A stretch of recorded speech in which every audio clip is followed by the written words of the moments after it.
Alien Isolation, or as I like to call it, Anxiety Attack Simulator, the game.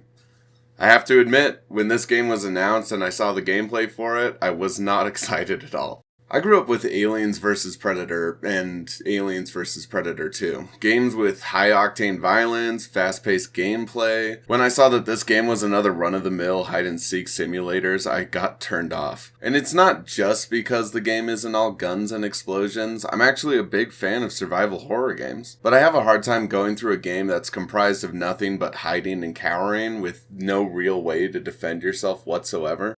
I get that it's hard to have a survival horror title when you're basically an unstoppable death machine, but I find games where you can't even try to fight back, even if it does nothing, to be fundamentally irritating.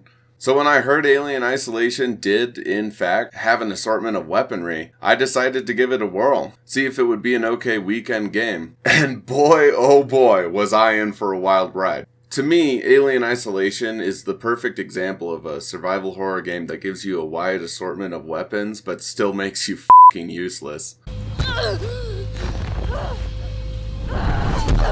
You play as Ripley. Not this Ripley, this Ripley. You take a job for the company, where you go to a space station to get flight logs that might have information on where your mom is. Riveting stuff, I know. The plot isn't anything spectacular, but when you arrive on the station, everything's gone to hell. There's robots everywhere, there's an alien, the locals aren't exactly friendly. Your first encounter with an enemy is the humans, and it actually took me a while to adjust to the type of game I was playing because they just kept murdering me over and over again. I don't wanna wait for our lives to be over. I want to know right now, what will it be? Where the story really shines is your interaction with other characters and the constant objective to survive. The game is also incredibly cinematic when it wants to be. And I really do mean incredibly.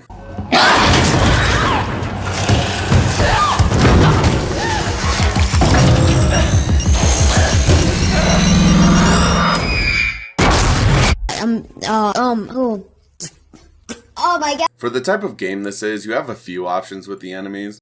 There's 3 categories of enemies. Humans, robots, and alien.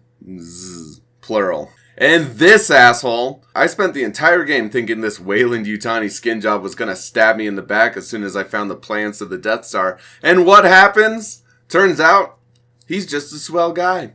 He even sacrifices himself for the mission. I mean, what an asshole!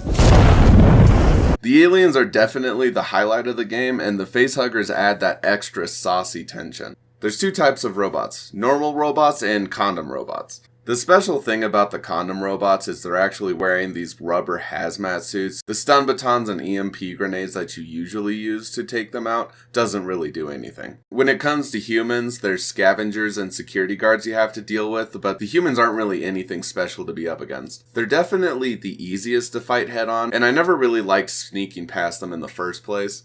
Luckily, after the alien is introduced, all you have to do is throw a handy noisemaker into the middle of everyone, and the alien will come in and take care of them for you.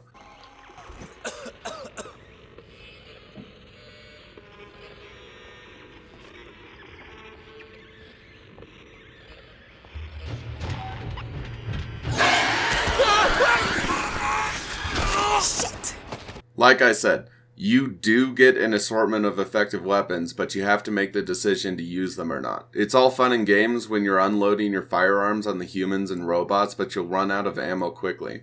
It's easy to keep stocked on normal difficulty, but it's even easier to use it all up. The only useful thing you can use against the alien is the flamethrower and the Molotovs because they're fire, and they don't even hurt it. They just scare him away for 30 seconds so you can collect your soiled pants and run. Sometimes he just comes straight back and kills you. Visually, the game is beautiful.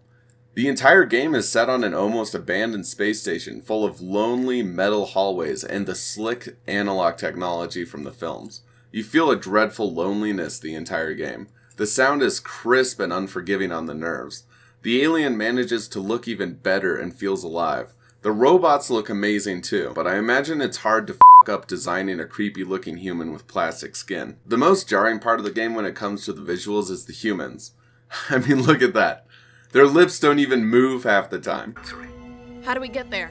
We? Do I look like I'm in any fit state? I need your help and you need mine. It really freaks me out every time I save my game and I have to look at my really weird limp noodle arm. I actually have a game theory about how everyone on this station is actually an android, but I believe theory videos have a specific place and it's not here. It's the garbage. My only complaint visually is the film grain. I wear glasses in real life. I can't actually function without them, so when I play a game that makes me feel like I need to wear glasses, I don't actually enjoy myself. You can, however, disable this feature in the options menu, so that's a big plus. I really wish more games would allow this. I don't think games that are designed to be hard should get flack for difficulty. There's obviously a viable marketplace for games designed to be challenging, and this game definitely fits the bill. For God's sake, the developers themselves said the true experience was to play on the hardest difficulty. The hardest difficulty. You didn't actually think that sneaking past a xenomorph would be easy, did you? Even on normal, I was dying left and right, and the fact that this game is a complete stress machine doesn't help. There are 0 checkpoints. Every time you save, it will be at a designated save spot. I really get the whole, when you save, you'll feel like you made an accomplishment argument, and the saves aren't spread out far enough to make replaying where you died a pain, but when you die 10 times in a row, you kinda start feeling like you deserve a pity checkpoint. It was also revealed that there's 2 AIs running the alien. One that always knows where you are and feeds information to the alien, and one that controls its movement.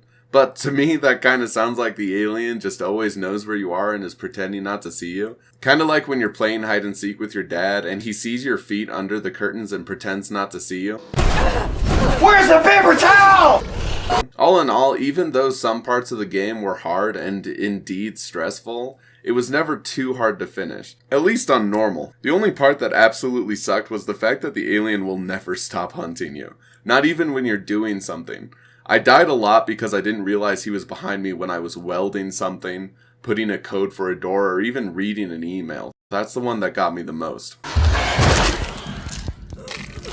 Oh, look at that. I've been impaled. And I know what you're probably wondering. We've come this far and you're probably asking yourself, is this game even scary? Well, yes. It's actually very scary. The tension and anxiety you feel throughout the game adds on to this.